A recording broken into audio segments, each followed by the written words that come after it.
My 21 female grandfather recently passed and left me all of his assets. My mother was his only child, and when my parents passed in a car accident when I was nearly an adult, he became my guardian. I was studying in a boarding school, so there was no significant change to my living arrangement. I spent one summer with him before going to university. The last time I saw him was this year. The thing is, my grandfather's never been close to my family. He and my grandmother were never married, and my mom grew up with her grandmother. He did attend big events in her life like graduation, wedding, and birth, but I saw him for about a week every couple of years. My mother knew very little about her paternal family except that her grandfather had two half-siblings she had met a few times. I've never met any of them. My grandfather left behind some properties and money. When I looked into it, I saw that he had been letting some of his nieces and nephews stay for roughly $100 a month in his place. He had also set up his bank account to deposit a relatively small amount of money monthly into the accounts of a few older family members. I asked my lawyer to take care of evicting these people and stopping the monthly allowance. The extended family now contacts me, claiming that grandfather had promised to help them out until they're back on their feet, and that as I received his inheritance, it's only right that I carry on his intention. They asked me for another year, and then they'll not seek my support anymore. I know these people are my relatives by blood, but I don't know them, and I don't want the hassle of waiting a year for their convenience. I'm not struggling financially, as I have a full scholarship, my parents' assets, and life insurance money, and I'm studying in a field that'll lead to a relatively well-paying job. Am I the idiot for cutting the support? Not the idiot. That he didn't specify in his will that you keep taking care of these people financially after his death means he leaves everything up to you. Just check with your lawyer that these people will not create trouble for you. I think you are the idiot for giving zero notice to tenants and relatives. Unbelievable callousness. They may not have been there for very long, or maybe they had been there for a while and had a chance to save up a little money. If you cared, you could have checked the bank records for how far back they paid the rent. But moving out is a hassle. It's expensive. And without time to look around for a new place, it can leave some homeless. I think it's cruel you didn't give them any grace period at all. You could have easily extended the courtesy of a 6-month lease and let them all know that there would not be an extension, so they should prepare accordingly. You're a greedy idiot. It was a handshake agreement with OP's grandfather, not OP. Grandpa's dead, so the agreement is dead. If it was that important, then they and/or Gramps should have made sure they were included in the will. Gramps could have just as easily passed assets onto his family, yet chose OP solely. This family's asking for a year. LOL, be serious. OP has never met these people, and they didn't even reach out to OP about Gramps until OP cut the money off. So if you want to discuss morals, theirs are the ones that should be judged. The family has plenty of time to get their affairs in order. That's what the eviction process is. OP is making the right choice. I, 42 female, will be officiating my brother's, 37, wedding next month.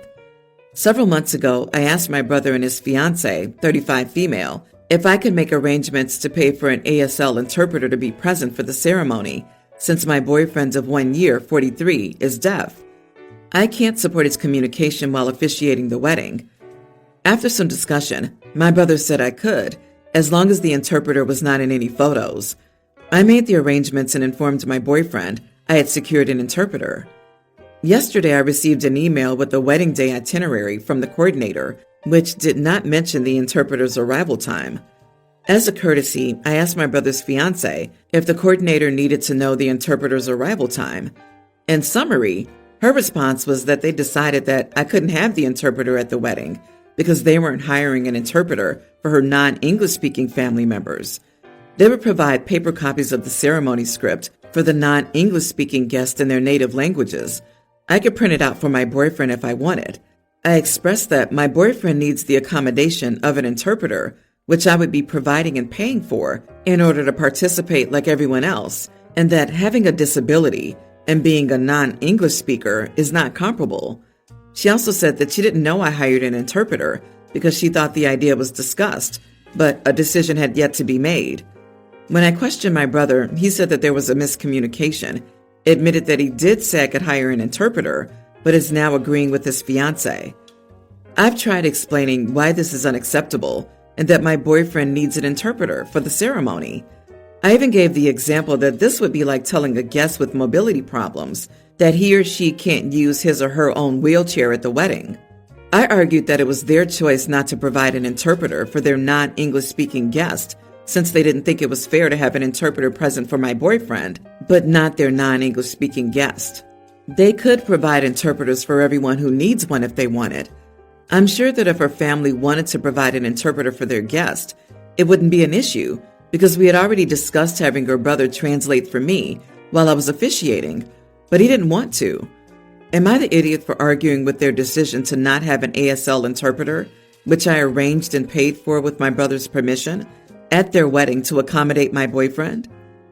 You are the idiot. There are direct relatives of the bride who won't understand the ceremony, and you're freaking out over your plus one not having an interpreter for a ceremony he barely cares about anyway? It doesn't matter if you paid and not the bride and groom. Having the ASL interpreter does give the impression that they care more that your boyfriend can understand than her relatives can. Get him a printed copy and chill the heck out. Half the wedding ceremonies I've attended have gone in one ear and out the other, to be absolutely honest. It's not that big of a deal. Yep, OP's boyfriend's of 1 year, by the way. Her sibling has probably been planning this wedding as long as OP has been with her boyfriend. You are the idiot. If I know anything about 43-year-old men, it's how much they enjoy other people's wedding ceremonies. My husband is not deaf, and I can guarantee he didn't pay much attention to one word of any wedding ceremony we've ever attended. You're the officiant. Just print him a copy of what you'll be saying. The non-English speaking guests can still socialize with each other, though. Without OP's partner is basically alone in communication. Not the idiot. It's clear that his fiancée doesn't want an interpreter there. First, the reason was photos. Now it's non-English speakers. You're correct that disability accommodation is different from that of a language interpreter. I, 60 male, have been married to my wife, 51, for around 15 years. We also have a beautiful daughter named Ha Young, who's in her junior year of high school. Yesterday after school, Ha Young came up to my wife and me and showed me her school pictures, both her individual photo and her group grade photo. They were taken back in February, but they had just arrived today. I complimented Ha Young and told her how beautiful she looked in the photos. I then told her how proud I was to see her grow up throughout the ages and showed my wife the pictures of our daughter. It did not go the way I thought or hoped it would go.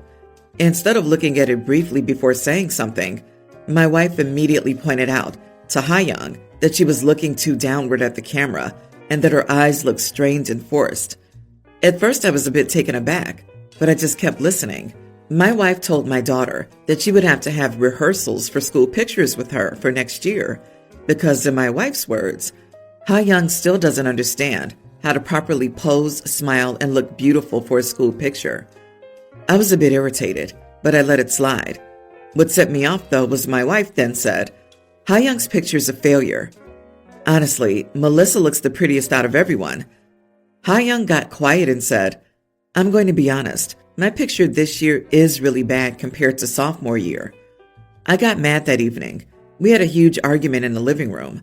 I told my wife she was being cruel to our daughter, and since school pictures were over, there was no point in being so picky. My wife retaliated, saying, even Ha Young says she doesn't like how she looks in her school picture. I was just being honest. I'm only trying to help her. She then went into her room and started crying, saying I didn't understand her. I will admit that I raised my voice while we were having that argument, and I'm seriously sitting here questioning whether I was an idiot or not. After our argument, I knocked on Ha Young's door, and I could tell by her expression that she had listened to every piece of the argument. I feel bad because I may have overreacted to something as simple as school pictures. Plus, I ruined my daughter's evening, and my wife's too. And I also made my wife cry. So, am I the idiot? Edit. This is not the first time my wife has said something like this. This is why I feel even more terrible, because I let my daughter suffer like this. I did have a word or two with my wife, but I always told Ha Young that this is just how she spoke and that she really loved her. I really want to cry right now, especially after overhearing Ha Young crying herself to sleep last night. She always kept a brave face around me and my wife, but it breaks me even more now knowing she feels like she can't talk to me either. I failed her. Young always asked me every morning if she looked beautiful. She would always ask at meal times if she was overeating. I'm so afraid of the damage we both put her through for so long. I'm so scared she's going to develop an eating disorder. Not the idiot. I'm guessing, based on the fake name, that your wife is Korean? I know beauty standards there are super high, and she could be projecting her own insecurities and maybe even comments that she got when she was young. Of course, this is not okay, but it could be worth sitting down with her and having a talk. Being your daughter's age is challenging as it is, and having your own parents' festering insecurity will damage her even further. Tears don't make a person right. Based on what you've shared today, your wife is a cruel woman and not a good mother. I suspect your daughter will have a distant relationship with her mother in her adult years. 100% your wife's fault. I bet she counts the days until she can be away from a person like that. That woman is doing harm to your daughter's self-esteem. You did right by protecting your daughter. It's terrible when her own mother is her biggest bully. So when my parents were expecting me, my mom decided to name me Catherine Elizabeth. My mom felt strongly about the name Catherine, and Elizabeth was a family name on both sides, so it was kind of a compromise name. Neither loved it, but my mom didn't like any of my dad's choices for a middle name, and my dad didn't like Catherine. With mom saying no to the middle name, they decided to use a mutual family name. During my birth, my mom suffered many complications. She was rushed for an emergency C-section and ended up needing multiple blood transfusions and was out of it for a couple of weeks. During that time, Dad decided he would name me what he wanted, since my mom had cut him out of choosing my first name, and I ended up with a name my dad loved, but my mom hated. She had no say in the name. When she was healthy enough, they were told they would need to pay to change it. Mom was bitter. My parents are still married but never recovered from it, and I 100% get it. My mom was betrayed and is angry that he went against what she wanted while she was at her lowest point. The thing about all of this is that I love my first name. I got the middle name Elizabeth still. I don't care for that either way, but I love my first name, even though my mom hates it. She always wanted me to be Catherine. After I turned 18 a few weeks ago, she asked me to let her pay now so that I could change my name. She said she regrets not doing it when I was a baby, but she admitted my name makes her so angry and brings the betrayal to the front of her memory, so she would love for me to wear the name she chose now. But I hate Catherine. I don't want to be Catherine. This really upset my mom. She thinks my name is dumb. It's unique and it's not common in the U.S. as a name, and I admit it's not for everyone, but it is for me. I'm glad I ended up with my name over Catherine, but I know my mom is struggling with that realization. She really thought I would want to be Catherine when I turned 18 and would be glad to do it with her offer to pay. She told me how disappointed she was and asked me if I would reconsider it for her. I told her if I did, it would make me unhappy. She got kind of mad at me and she implied that she felt betrayed all over again. Am I the idiot? Not the idiot. And your mom should have left your father because, no offense, he's a manipulative idiot. That's something I would never forgive and leave him over. At the end of the day, it is your name, and if you love it, that should be all that matters. But wow, how much money was it to change your name that she couldn't afford it in all these years? She needs to take this out on her husband, not on you. She had a 12 to 18 month window to change it when you were a baby, before you started identifying it as your own name. She could have used the name she preferred as a nickname. So many things she could have done. Furthermore, she's asking you to reject the name your father chose, which means she's asking you to take sides in a battle that's not your battle, a battle which is inappropriate for you to meddle. And she's wrong to ask it. You are not betraying her. Agreed. Also, name change for an infant, it costs peanuts. It's as an adult that it starts to get expensive. So many documents to change. OP, at the end of the day, you are you, and you like the way you're dressed. So that's what matters the most. You didn't choose your dad's side, but that's what your mother's making it out to be. Her trauma doesn't necessitate a change on your part. Good luck. My dad has an employee who I'll call Nick. Nick worked for my dad for 14 years, and they developed a father-son bond during that time. My dad calls Nick and me his kids, and Nick joins us for family holidays, birthdays, etc., since he has no other family we know of. My boyfriend Alex has always referred to Nick as my brother since I explained the situation, even though I never have. If I talk about Nick, I always just say he's pretty much my dad's other kid, and I explain the whole situation. Alex has tried to correct me a few times, and I've corrected him back. I know this is a sore subject for him because he's adopted. But the thing is, I don't have a sibling relationship with Nick at all. We get along well, but I don't feel like he's my brother at all.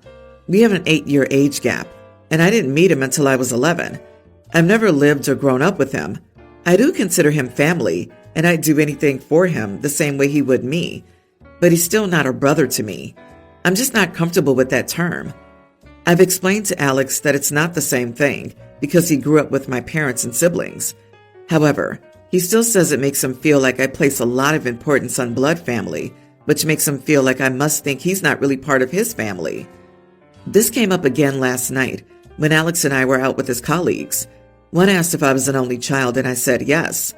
Alex then corrected me and said I technically had a brother.